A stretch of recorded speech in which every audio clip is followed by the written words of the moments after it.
What's up, herbalists? This is Mason Hutchison, and you're listening to HerbRally. Our goal for the show is to help you along your herbalist journey no matter what stage you're at. Today's episode, I'm actually the one that's being interviewed, and that's by Emily Watson. And Emily is the founder and owner of the Artemisia Academy of Herbal Arts and Healing, based in Santa Barbara, California. They also have a ton of online events as well, online programs, etc. And that's actually what today's episode is. It's part of their free webinar series, which I highly recommend you check out. You could go to artemisiaacademy.com. I'll be sure to leave a link in the podcast show notes as well as the YouTube description. And definitely get on their email newsletter list so you can stay up to date on all of their online, in-person events, etc. So big thanks to Emily for having me on the show. We chat a bunch about just behind-the-scenes HerbRally stuff. So hope you get a ton of value, maybe some inspiration out of the episode. And just had a blast. I think you'll enjoy it. Also, before we get into the show, I'd love to thank our HerbRally Schoolhouse members. Thank you so much for your support. We really could not do this without you. I know I say that all the time, but I mean it. If you'd like to learn more about the HerbRally Schoolhouse, simply go to herbrally.com/schoolhouse. You could use coupon code podcast at checkout to get your first 30 days for free. Then it's only $10 a month after that. We really try to make an affordable herbal resource for you all out there. Of course, there's so much free content out there. I mean, HerbRally itself puts out a bunch of free podcasts and YouTube videos. But yeah, if you want to take it a step further, check out the HerbRally Schoolhouse at herbrally.com/schoolhouse. Okay, so one more request. If you've been enjoying the show, do you mind leaving us a ranking and review in your podcast player of choice? It'd really mean the world to us. Just takes a second and it helps us out a lot. So 5 stars would be awesome, and some sort of written review. And if you've been watching on YouTube, please give us a thumbs up. And some sort of comment, perhaps, and a big ol' subscribe. So that's going to do it for my rambling today. Hope you enjoyed today's episode with me and Emily Watson from the Artemisia Academy. Talk to you very, very soon. Yeah. Smoking herbal blends. We need some Mullen and some Kush, my brethren. While listening to HerbRally Podcast again. Herbalism at its finest with Mason Hutchison. Yeah. Well, hello and welcome, everyone. I'm Emily Watson of Artemisia Academy, and this evening I'm so excited to have Mason Hutchison of HerbRally come on to chat about his kind of behind the scenes of HerbRally and creating an online herbal business and membership. I just want to say thank you all so much for coming. I know you guys have been supporting us for quite a while and coming out to a lot of our different events. So thanks for continuing to join us month by month as we have our free online classes. Just so you know, if you haven't heard of Artemisia Academy before, you're just joining us for the first time, we're here to help healers make a bigger impact in their community. So Artemisia Academy offers community-based education for the herbal enthusiasts in Southern California region and beyond. So come learn your local weeds, reconnect with yourself and your land, as well as your community. So I always have to do a little disclaimer just because we live in the new legal lawsuit ages. And so just as a quick side note, information presented in this webinar is for educational purposes only and does not include the diagnosis and treatment of disease, nor place the advice of a licensed physician. Please refer to a licensed health professional for any illness or persistent symptoms before using herbal remedies. And then herbs can sometimes cause discomfort or side effects and may interact adversely with pharmaceutical medications. We're not going to be talking much about how to use herbs potentially this evening, but if you do hear any ideas, I just always say do not use herbs internally without the approval of a doctor or a medical professional if you're currently on medications or have a history of medical conditions. So now that we have that out of the way, I'd like to welcome Mason. Thank you so much for coming this evening. Thank you for having me. This is awesome, Emily. You're so professional. I'm impressed. You're so sweet. I just got to get interviewed by Mason last week for a future podcast, and that was really fun. Now I get to flip the story on him here and have you on. So do you mind if I just read through your bio, or would you like to have a more official introduction yourself? Oh, you could read through my bio. That sounds great. Okay, so Mason is the founder of HerbRally, a herbal community hub that promotes herbalism education and events. He's also the host of the Herbalist Hour, a podcast and YouTube series where he interviews a diverse array of plant people. Mason is a husband, a proud father, an avid chess, basketball, and ping pong player, a Right. spring water gatherer, you'll have to tell us about that, Yeah. and an enthusiast in the art of frugal nutrition. I love your bio, by the way. So what is frugal nutrition? Thank you. And it was funny you say that because I was just recently thinking maybe I should change it. Maybe all that extra stuff is pointless, but no, okay, I'll keep it for now.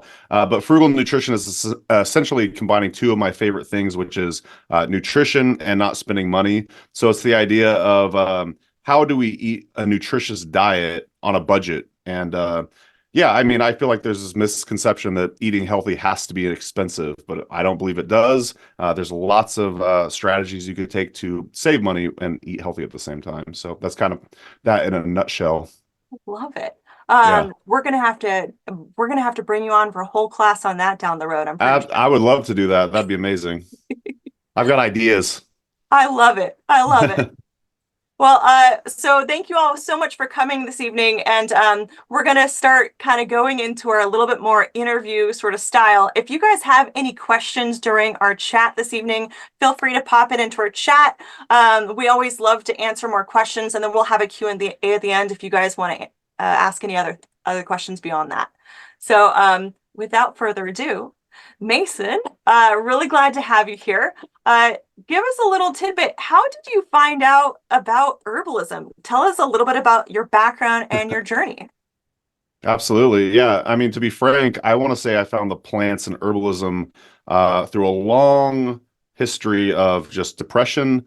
I had kind of a traumatic childhood, I would say. And through that, I would say I spent a lot of my early years, teenage years, just in a fog.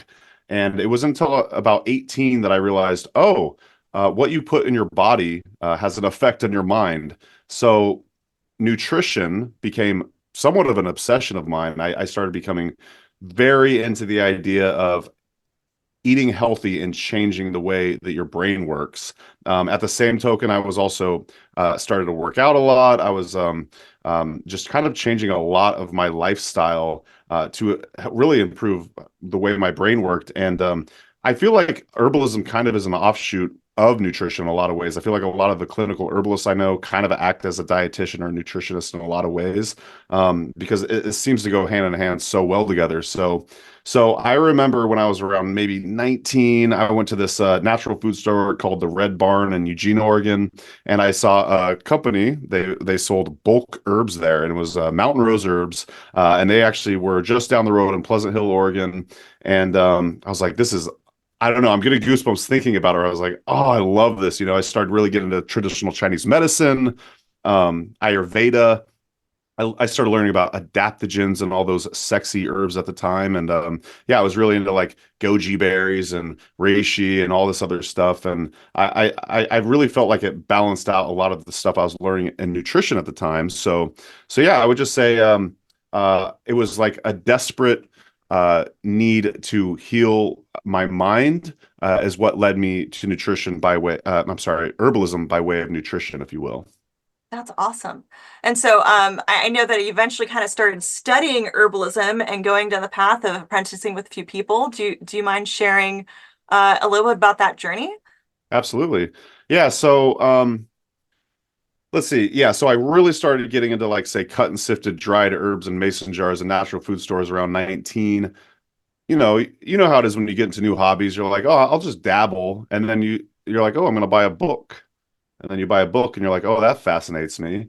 And then, a few years later, I'm like, shoot, I want to take a class. So I went to Lane Community College. I studied with KP Khalsa, which is so blessed. I mean, KP Khalsa is an amazing herbalist with over 50 years of experience. And he lived right there in my neighborhood, like, which is insane to think about. So I studied with KP Khalsa, early 20s. And then I went on a plant walk. So it just you could kind of see it like, going a little bit further, I'm like, ooh, I'm gonna go. What's this plant walk thing all about? Like, it's one thing to learn about in books. It's one thing to see like cut sifted dried herbs, but to see them in their natural state is quite amazing.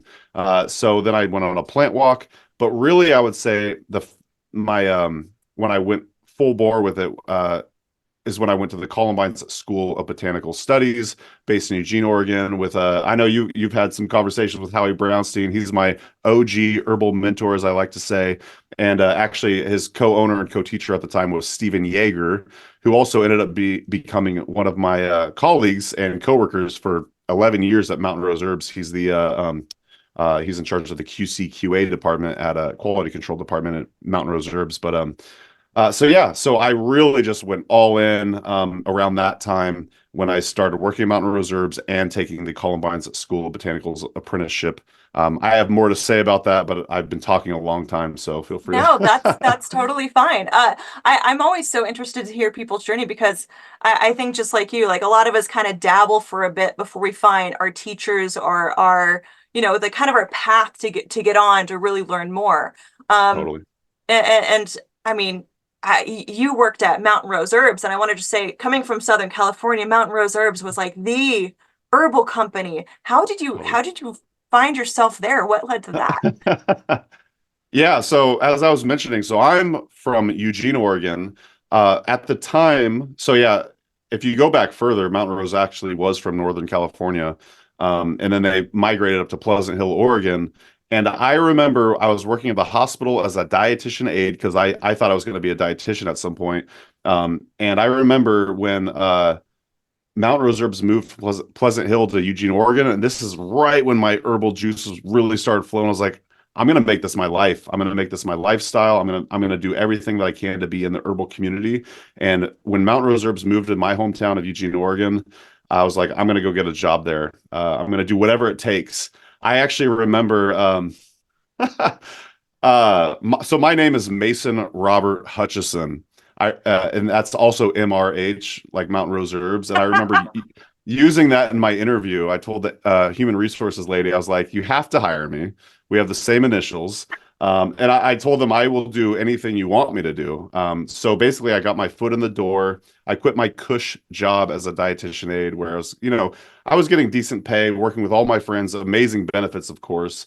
And I was just like, I have to like pursue this dream to work at this company that I love. So yeah, that's kind of how it started. I got a job in customer service at first. And then after a year, an opportunity opened up for me to where I started working in the marketing department as their events person.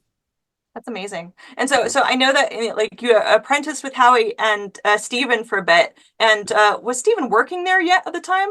He was. Yeah. Yeah.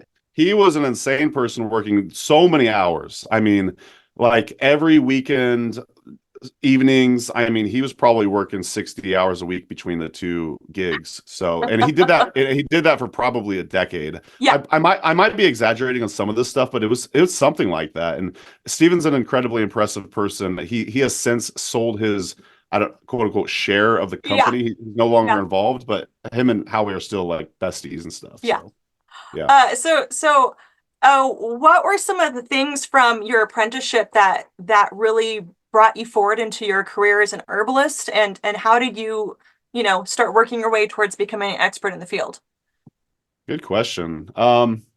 Yeah, I would say it's funny to say here expert in the field because I think, yeah, you're right. I think compared to maybe your common everyday person, I definitely am an expert. But, then when I look at all these other people, such as yourself, I don't really feel like an expert in herbalism per se. I think I'm an expert maybe in the herbal community, if you will. But yeah, I mean, I would say taking the apprenticeship allowed me to speak the language of the community that I absolutely adored and loved. I mean, when I first really got into herbalism, I was consuming so many different media. Like I remember I was listening to Learning Herbs. I had a podcast called Herb Mentor Radio, and I would listen to all the episodes on repeat sometimes. And I started building these like parasocial relationships or whatever it's called with all these different herbalists. And it allowed me to then, when I became the events person for Mountain Rose Herbs, to go to these conferences and actually use the same language that these folks were using. So, I mean, it just helped me out in so many ways. I can't speak highly enough of taking any sort of herbalism apprenticeship and then just like immersing yourself fully into it. And yeah, you just begin to appreciate nature in a whole new way. I mean, like going into the woods now, at least in the Pacific Northwest, I have so many relationships with all these different plant species. I'm a new Wisconsinite, so I'm learning how to navigate nature here. But yeah, I mean, it gave me an appreciation for nature. It gave me the ability to speak the language to all of these herbalists that I adore. That's amazing. And Yeah. so, after your event management and I mean, I want to just say for people that don't know, Mason started really kind of the spotlight.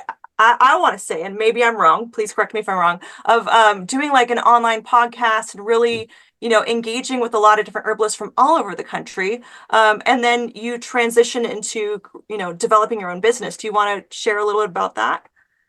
Yeah, as far as like how I went about creating HerbRally and all that. Yeah. Yeah, so yeah, as I mentioned, I was the events coordinator for Mountain Rose Herbs for about 10 years. Maybe I was there for 11 years, but yeah, about a decade. I was the events person. And what I noticed, I want to say back in 2015 is when I like actually launched HerbRally. I noticed that there was no event websites for the herbal community. A lot of different websites had various conferences listed, but there was like a list of like 6 herbalism events. And I was like, I know there are so many events happening in the community.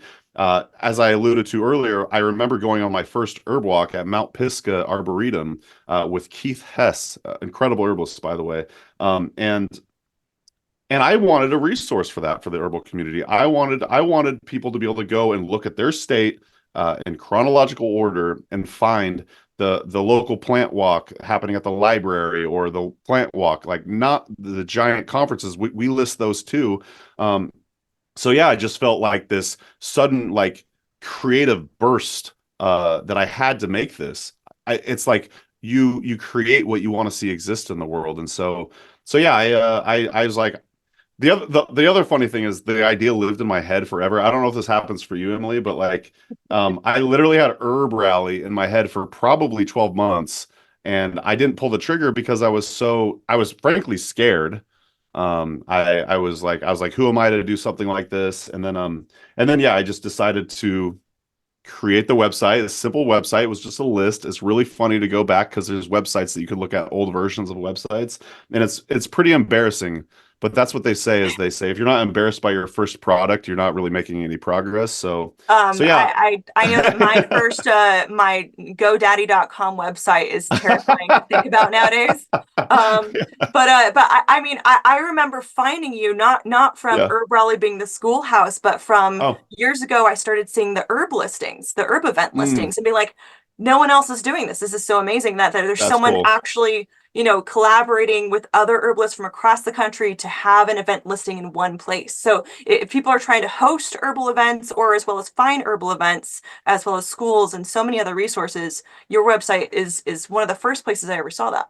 That's So amazing. Yeah, I remember working at an event for Mountain Rose Herbs in Portland, Oregon, and like a young couple came up to me and they said, Mason, we're here at this event because we found out about it on HerbRally, and it made my week. You know what I mean? So yeah, that's so absolutely. cool. That's so Yeah. cool. So yeah, what are some of the most significant challenges you faced in promoting herbalism or in your business, and how have you overcome them? I know that's a big question. That is a big question, and I want to mull over it for a bit, but first of all, I say this so many times on the podcast and just various people when they ask me about this kind of thing. And I feel like the initial response is, oh, I don't feel that challenged at all.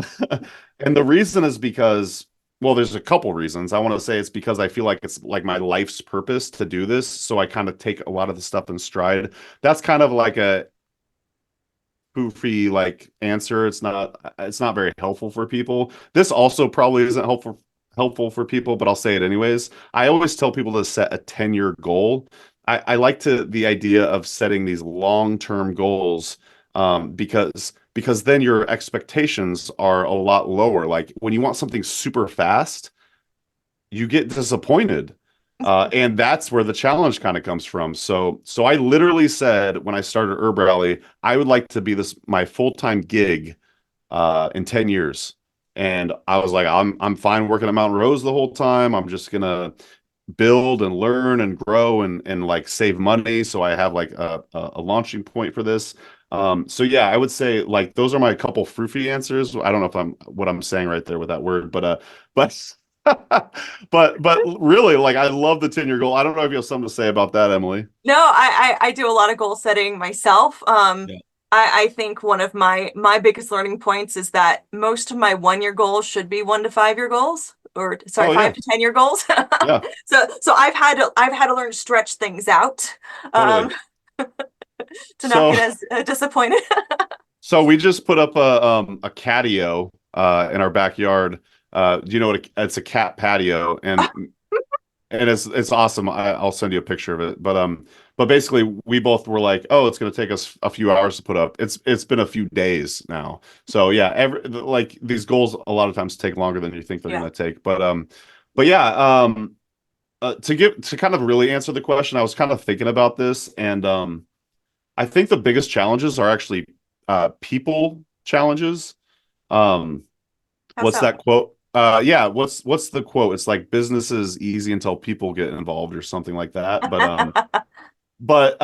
I think I have a tendency to be like a people pleaser. And I'm learning to deal with conflict and stuff like that. So if I have a negative interaction with somebody, it it, it's very difficult for me. And so sometimes I have a like a back and forth via email with somebody and I don't think it went very well. It kind of just ruins my day and I overthink about it and stuff like that. So as far as challenges and things that I've had to overcome, that's one thing I do like about business is you really have to face a lot of this stuff and just like grow as a human. So yeah, as far as the biggest challenges, I would say like certain negative interactions that I have with people where I have to like reevaluate and yeah, that's just a challenging thing for me because I I know. want everyone to like me, you know, and it's a Well, bummer when they don't.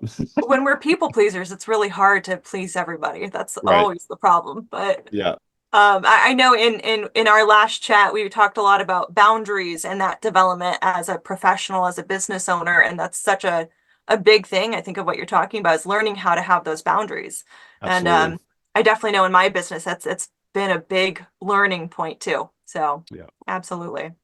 Uh, Yep. how do you source and select teachers and experts who contribute to HerbRally? And actually, before I get there, do you mind giving people a little bit more of like an overview of like what is HerbRally? What is it turned into? What's your membership? Your Totally. schoolhouse? Yeah, absolutely. So basically, HerbRally started as an events board, and we do list them. We have a all events page. It's herbrally.com/events. And basically it just lists it chronologically. Everything that I find out about via newsletters or people submit their events, I list it there. And it just lists it by month in chronological order. Then we actually break it down by state too. There are definitely some states that in the past 7 or 8 years, shoot, we're going on 9 years. I've never listed before. So please, if you're living in one of those states, submit events if you know about them. So yeah, it started as events. We also have a podcast with technically over like 779 episodes. Amazing. Now granted, some of those are like a minute long or 2 minutes long or whatever, but a lot of them are 1, 2, even 3 hours long. So there's an incredible amount of stuff on the podcast. We have a YouTube channel also with over 430 videos, something like that. There's a lot of overlap between the podcast and the YouTube channel. And then, yeah, so we also have monographs. We have over 70 lengthy, well-written monographs, which if you don't know what a monograph is, it's basically like an in-depth writing on one plant. You talk about the common names, the genus, the species, the range, the medicinal uses, sometimes the history, how that herbalist uses them, that kind of thing. So from a lot of different herbalists have written those. We also have yeah, as you alluded to, the HerbRally Schoolhouse, which is our paid member area. And it's funny because I'm trying to like sell myself more, but a lot of times I'm just like literally the way I view the HerbRally Schoolhouse is if people have been getting value out of HerbRally over the years and they have the means and they want to to support, that's like how you do it. But yes, inside of the HerbRally Schoolhouse membership area, there's it's growing every month, but there's, I want to say, 60 plus classes in there with around 30 plus teachers. We also, in my bio, it says frugal nutrition. We have a free class called the Art of Frugal Nutrition, which is also growing. And yeah, there's like 6 classes in there as well. 6 modules. Our latest module is over 3 hours long with Bridget Doherty on nourishing herbal infusions. So Nice. yeah, I mean, it's just this ever expanding, growing website with and podcast and YouTube channel with lots of stuff going on. So that's kind of it. Yeah. So how did you start getting into the schoolhouse and Mhm. developing a membership, and also how did you start figuring out who you wanted to bring on? Wow, that's a good question. So the reason we started it, it's really it's really funny. So me and my wife Amanda and I, so she's now co-owner of HerbRally, and after maybe a year or so after we got married, we decided that HerbRally was able to fund us leaving Mountain Rose Herbs because she was the photographer and graphics person at Mountain Rose Herbs, and so it was really funny. So when we quit Mountain Rose Herbs to pursue HerbRally full time, uh, we didn't even have the schoolhouse, and we were like, because we were getting money through advertising and that kind of thing, affiliate sales and that kind of stuff, and we were like, we should probably have like something that people buy. I So love that that that was was the afterthought. I mean, that's yeah. We something we talk already about quit. in our holistic entrepreneur classes. Like Yeah. we all came here for a different reason than money, but eventually we do have to think about the money thing, you know? Right, exactly. So again, like I'm still trying to like sell it, like, oh, there's all these benefits to being a member and stuff like that. But yeah, we make it so cheap. Like, yeah, we're just trying to yeah, like have some sort of business model where there's actual money coming in outside of these other areas. But oh, the other part of the question was how do I choose teachers? Is Yeah. that yeah. So really, it's relationship based. So this is one thing that I learned at Mountain Rose Herbs is when I was in that position, I was their not only their events person, but I was their herbal community liaison, is what you call it. And basically what they taught me was um it's important to develop relationships with all of these different people. And that rang so true to me. So basically I've carried that philosophy through. Like, if you end up reaching out to me via email and then we have these pleasant back and forths over the course of many years, I'm like, shoot, I want to work with you all the time. And it kind of just makes sense, you want to work with the people that you like. So yeah, like first of all, I would say it's relationship based. There is definitely some more like strategy behind it, in the sense where like we love promoting diversity in all of its forms. This is going to sound interesting to me, at least. I just had on the podcast yesterday. I interviewed a Christian herbalist, and I feel like that's almost it like I think it's interesting that is even seen as a diversity thing, but in the herbal community, I feel like that could be like looked down upon in a lot of I ways. want to say there's this Yeah, weird thing in herbalism. It's such an alternative field that it's almost yeah, taboo to be religious. hmm And I want to just say people of all religions, of all backgrounds, of all ethnicities, of all races, places, the world have herbalism in their ancestry someplace. That's what I told her. Name's Naomi Kilbreth, and she actually has an Yeah. awesome podcast, the Family Herbalism Podcast. And Oh, cool. Yeah. yeah, great. And that's how I heard about her, was through her podcast. And we've actually had a lot. This goes back to the relationship thing. We've had so many great interactions over the years, and I'm like, I want to have you on the show, and I want to ask you about your Christianity. Because me Awesome. myself, I grew up as an atheist, just for background. No, I'm sorry, I grew up in an atheist home, but I was always spiritual, so I like experimented with lots of different religions, and I love them all, including Christianity. So I'm just saying we have a diversity.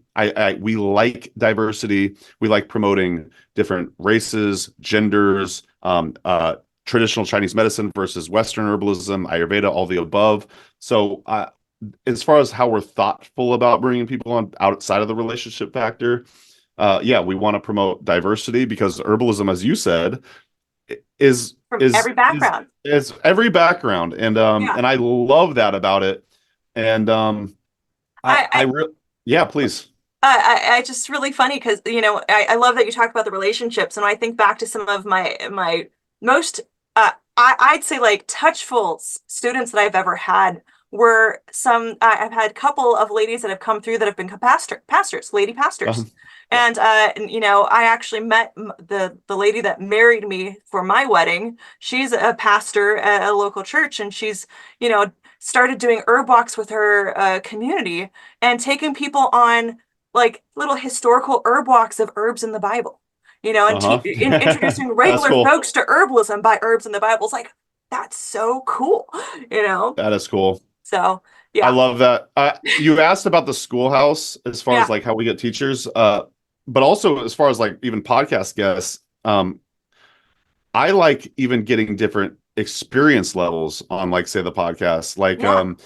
I won't mention their name because they'd probably be embarrassed that I said this, but they said, Mason, thank you so much for having me on the show. I'm just a little person, as in like I'm not like experienced enough or well known enough. And I was like, no, I literally want to have every type of herbalist on the show, whether you're a Rosemary Gladstar or this other person who thought that they weren't doing anything when really they are.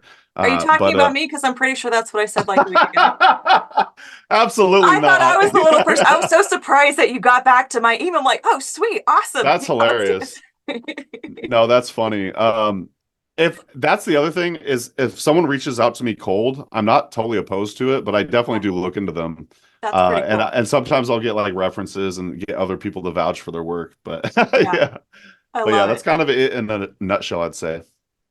Well, can you describe for us like what's a typical day behind the scenes as a founder of HerbRally? Um, I love that what's your question. life like? Yeah, yeah, totally. So I usually get up around like 5:30 or 6 and I immediately go to the gym. Like I get that out of the way. And then Nice. I feel like it sets me up for a good day, good mood, that kind of thing. It's incredibly essential for me. And then I would say after that, yeah, I'm probably starting at around 9 a.m. So like kind of like your typical work day, if you will. And yeah, I the way I start my day is I check my calendar. I like live by my calendar. I have to like I knew all day like I was doing this at 8 p.m., which is my time central time. I'm like it's right around bedtime, but I was like I was so excited to do this. But so I check my calendar. I I have like three different email addresses that I have to check on, so I try to have inbox empty by the end of the week. That's like my goal. So I focus That's the heavily. most impressive thing I think I've heard from someone in the herbal field. I mean, that's something that I like teach all of my employees to do, but do I do it? No, not at all. Yeah, I literally have to, yeah, I have to be inbox zero. If I go like 2 weeks without it, I'm stressing. So yeah, I super focus on that. I use a project management, or me and Amanda, we use management software called Asana. And basically that helps me keep all of the we juggle so many different projects, so I have to have all of these different tasks and stuff like that. It's like an external brain, so I don't have to like think about it anymore. So yeah, I go over my emails, I go over my Asana, I go over my calendar. I try to batch my work, as in like there's all these different tasks, but if you have similar tasks, you could kind of like just do a bunch of them all at once. But yeah, as far as like the actual stuff that I do, it's a lot of email, it's a lot of podcast editing, it's a lot of video editing, it's a lot of yeah, just admin stuff. I do all the accounting. We have an accountant, but yeah, it's just a lot of that kind of stuff. It sounds It's like not it's the typical behind the scenes of most businesses of we actually do a lot of paperwork, but we occasionally get to do really cool stuff. right. Just like before, like we'd get when I worked at Mountain Reserves, when people were like, Mason, you got the best job. And a lot of people would think we were just like running through fields of lavender the whole time. And I'm like, that's not what it's like. So yeah, I it's a love lot of it. I it's love it. ironically a lot behind the computer. I do take walk breaks. I'm an avid walker. And I also have a self-care checklist. So I try to complete everything on my self-care checklist by the end of the day. Oh, right. We were going to talk about self-care and we're going to do that next Yeah. time because I Yeah. can't wait to show off What's my on your self. self-care checklist? I want to know. Yeah, I got it right here. So let me read some of the things that I do. And my goal is to have everything checked off by the end of the day. And it sounds so kind of counterintuitive that you would have a checklist. Like it's very like I yeah, it's think like I need a checklist self-care. to stay on top of things. So So it includes like various gym stuff, stretching. So I try to stretch well, I do stretch every day. I got sauna on there, which I go to when I go to the gym, I do the sauna. Prayer, that's like gratitude practice essentially. Cold shower, or I end it with a cold shower. I don't take a full cold shower. Um, yeah, different oilings, like I oil my face and my beard and my yeah, like tattoos and stuff. that's an Um, amazing self-care. I'd love to hear more about that. Yeah, magnesium, vitamin D, pint of broth, decoction or infusion, St. John's wort tincture, floss, and I mean, there's other stuff on there too, but This that's a is little more great. personal. Yeah. No, thank you for sharing that. I really Yeah. appreciate it because I feel like a lot of people, like everyone has their own kind of back end routines, and getting to Yes. hear other people's stuff is kind of fun. So thank you. I'm glad that came up. Yeah, absolutely. Uh, One last tool that I'll share that I use during self-care is I use a thing called streaks.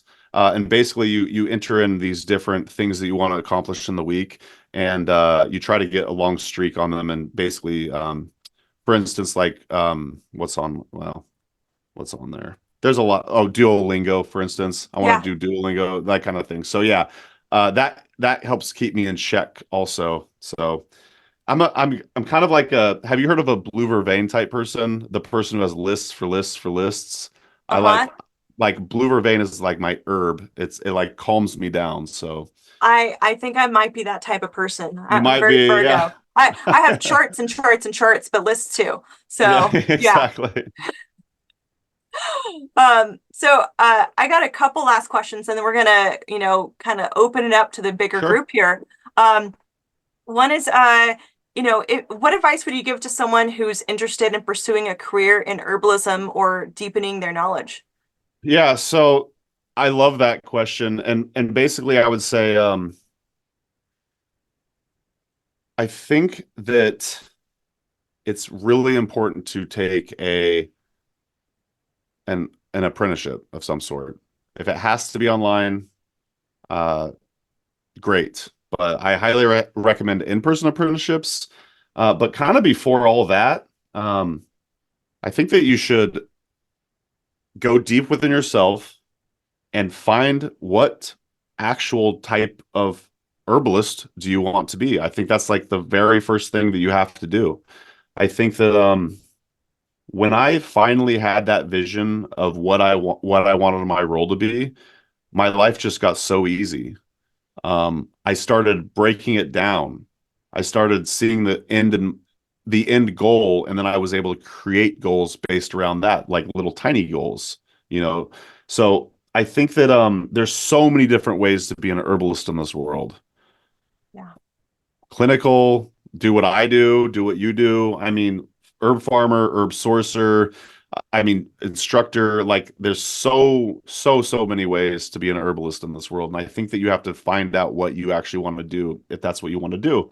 I mean, if you're here watching this, that's probably what you want to do. And when I became like crystal clear on it, I think that you should then create an audacious goal around that, break it down and figure out the steps to then pursue that. And yes, I absolutely think that then what you do is you find the teacher that you're drawn to, that speaks to you, and you learn everything that you can. And then when you learned everything you could from that teacher, you might take another apprenticeship. I did. And then you just continue the learning and you continue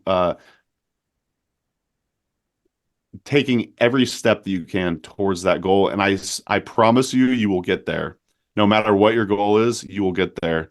Because if someone like me can do what I'm doing now. I was so scared shitless to do stuff like this, like not too long ago, and now I'm doing this stuff, and yeah, it's amazing what you can do if you set your mind towards it and then just continuously work towards it.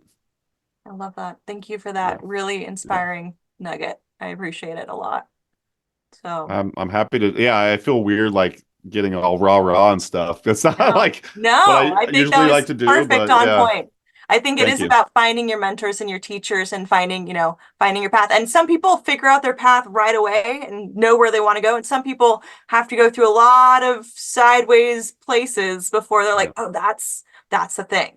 So, yeah, I think that's a great approach. Absolutely. Okay, There's a last question. Sorry, go ahead. Yeah, there's a lot of ways too that you could find an instructor, which is why a lot of times I'll recommend go to an herb conference. Like you Yeah, will discover so many people, and you'll be like, I have to study with that person. Like I found my school just because of the proximity, and I was very lucky to be right next to Howie Brownstein. Um, but yeah, if you go to an herb conference, you're gonna find teachers that you absolutely vibe with. So, but that's absolutely. the last thing I'll say about that. But yes, please. Absolutely. Okay, Yeah. my last question is kind of like what's coming up down Hmm. the road for HerbRally? What's your future ideas for the platform or what you guys have cooking? I'm just curious if you have anything down the line from where you're at. Totally. We're actually I won't give all the details, but we're working on a book. We're going to self-publish a book. That's awesome. That's the other fun thing about being doing like business stuff because sometimes some of these projects are almost more like you want to do it just to flex that like or like scratch that creative itch that you have. So the book is very much in line with that. Same with like we're also going to create like a couple random herbal products. I've never really had an herbal product. And again, like I'm like I don't think we're gonna try to make this some like big brand, but really we just want to do it because it's fun. Like we want to sell some fire cider at a local like farmers market or something like that. So Awesome. we're gonna do a book. We're gonna do a couple products. Uh, I'll share the name here. I haven't shared it yet. We're gonna call it Golden Hour Apothecary because Amanda's a photographer and her favorite time of day is golden hour. So yeah, That's beautiful. that'll be really fun. And other than that, really, it's just continue to grow the different, get more, publish more podcasts, publish more YouTube videos, publish more schoolhouse classes. Just continue to grow it. Also, the art of frugal nutrition. I need to. That's kind of taken the back burner lately, but I want to keep expanding that and just continue to be a prominent resource for the herbal community. That's kind of our jam. That's awesome. Well, Yeah, thank you again so much for answering all my questions. And yeah. I'm really excited about hearing how your guys' herbal products and the book goes. You're going to be an inspiration for me. I'm sure I will want to go down the road to some of these down the road. I'm not going to do products, but the book thing I'm interested in. Oh yeah, I bet you could get a publisher so quick. Like we're gonna One day self-publish it, but I bet you could get a publisher. Absolutely. down the road. Yeah. But yeah, I'm going to open this up to people for a few last minutes here. If anyone has any questions for Mason, you can feel free to unmute yourself if you like. I'll let you guys do that. Or if you want, you guys can, pop a question in the chat. So does anyone have any questions besides some of the beautiful things we've talked about here? Thanks for joining, everybody. That was a lot of fun. Yeah. Let's see here. I know sometimes people are coming back from cooking dinner in the meantime, but Yeah. uh, yeah, so I do want to just say thank you again, Mason, so much for your incredible interview presentation this evening and just being open to chat with us about all these things. If anyone else would like to answer any questions, or if anyone here is currently exploring their path in herbalism and would like to just kind of share or ask, some advice or feedback of where they're at on their journey, I think that'd be a great thing to hear about too. Feel free to put something in the chat or pop in and say hi real quick. Anybody want to say hello? No Yeah, pressure. I can pop back in. I just want to say thank you. It's so fun watching your interview. And I think I'm most interested right now. I'm working with youth, and I have like a few teenagers, like high schoolers, who are interested in like just learning a bit of herbalism. And I feel like your schoolhouse correct me if I'm wrong, but I feel like your schoolhouse would be like a really easy place to like jump in, to get their like toes wet. Yeah, I would say so. I mean, it's if they want to check it out, they could use coupon code what is it, Schoolhouse 30. They could just check it out behind the scenes, and they could check it out for free. And then if they not feeling it, they could just cancel it after that. So, but yeah, absolutely. There's a lot of great intro classes in there as well, and we just keep striving to put more content in there. So thank you. Yeah. Yeah. Thank you very much for that. Anyone else? Go ahead. I got one person that said, "How did you decide to move to Wisconsin?" Great question. I love that. From California, Eugene to Wisconsin. Yeah, you gotta explain that. Yeah, so I was never living in California, although in my late teens I thought I wanted to move to San Francisco. That never happened. Yeah, so my wife is from Algoma, Wisconsin, and we moved to a place called Appleton, Wisconsin, which is 30 minutes west of Green Bay. We were originally going to move to Green Bay because that's like the perfect distance from her parents, if you will.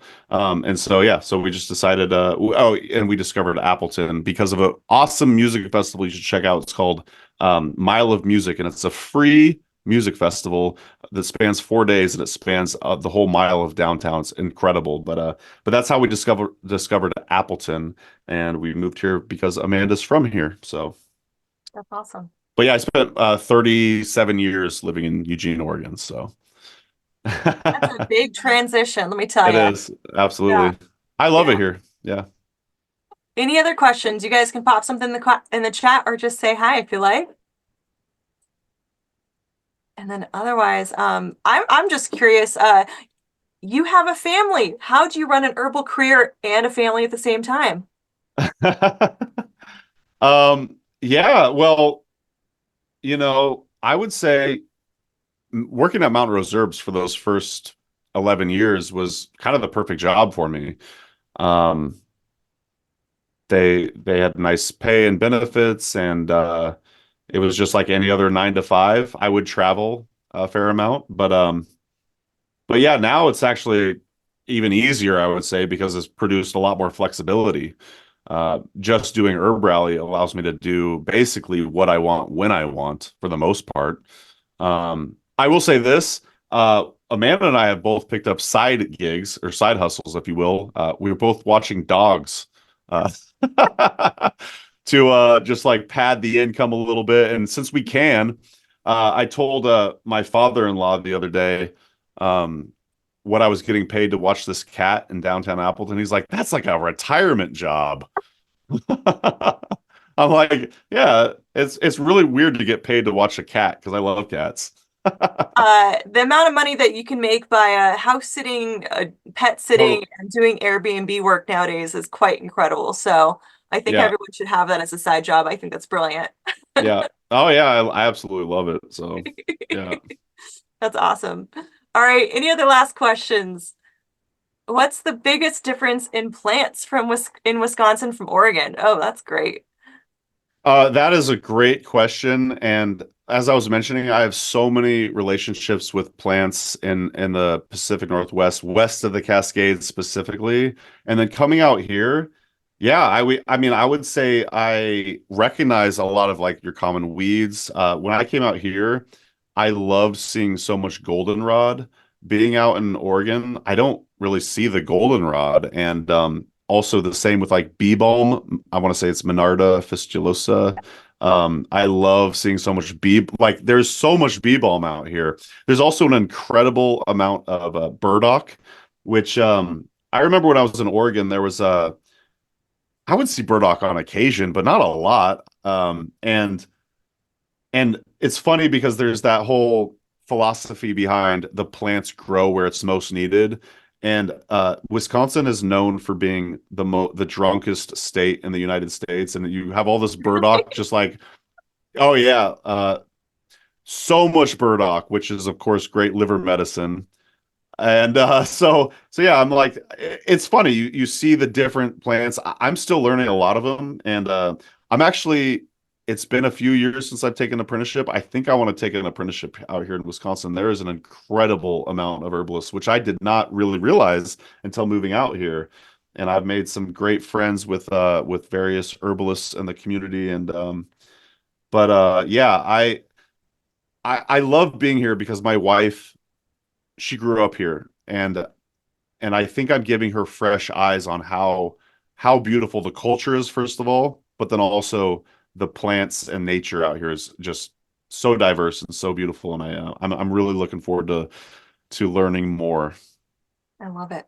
Well, Yeah. thank you so much for sharing that, and congratulations for finding, a really, really diverse, fun, new ecosystem, and everything to share. So thank you for sharing that. Absolutely. Okay, I'll take one last question if there's anything left. Otherwise, we're going to be wrapping it up. Any last questions from anyone here? All right. Well, again, Mason, thank you so much for everything. It's really been an honor, and like I said before, like this was kind of a sure, let's just give it a try and see what he'll say adventure. So I'm really grateful that I've gotten to know you a little bit the last few weeks, and looking forward to doing more partnering down the road. So wrapping up our talk tonight, I do want to just give everybody a little heads up about events that we have coming up. And so if you guys are interested in learning how to make medicine as well as learn to identify medicine, we're doing a great collaboration coming up this summer with Lanny Coffer, our Ojai herb walk teacher, a seasoned herb walk teacher. And so we'll be doing that on June 1st. We'll spend the morning doing a little herb walk at the Ojai Chumash Gardens, and then we'll be doing a medicine making class and actually get to make your own little, 5 or 6 remedy herb kit. And then coming up, we also have our holistic nutrition coming up, intro to case studies, and our advanced medicine making classes for people that really want to dive in. We've got a whole bunch of different online classes, live online herbal classes coming up. And then in general, if anybody wants to follow us, please join us on Instagram. We're here sharing lots of recipes, how-tos, behind the scenes. We've got lots of field identification Instagrams going on, you name it. Lots of fun stuff. And in general, you guys can find us at www.artemisiaacademy.com. You can email us at info@artemisiaacademy.com or find us online at Instagram and Facebook as well. So thank you again so much for coming, guys. Thank you, Mason, so much for sharing your knowledge, your wisdom, and your journey with us this evening. And looking forward to talking a lot more. So Thank you so much for having me. And again, thanks to everybody who showed up live. Really appreciate it. And also wanted to say Lanny Coffer has been on the Herbalist Hour. I love that guy. So yeah, what an incredible human. He's also a musician, and yeah, what a neat dude. So you're in for a treat. We're in for a treat. Absolutely. And he just told me today, he just announced it to me privately, but I know it's coming. There's going to be another Ojai Herbal Symposium, you guys, next year. So check that out. It's going to be exciting. So, all right. Well, thank you guys so much for coming, and hope you guys have a great evening. Okay. Thanks, everybody. Take care, you guys. Bye-bye. Bye.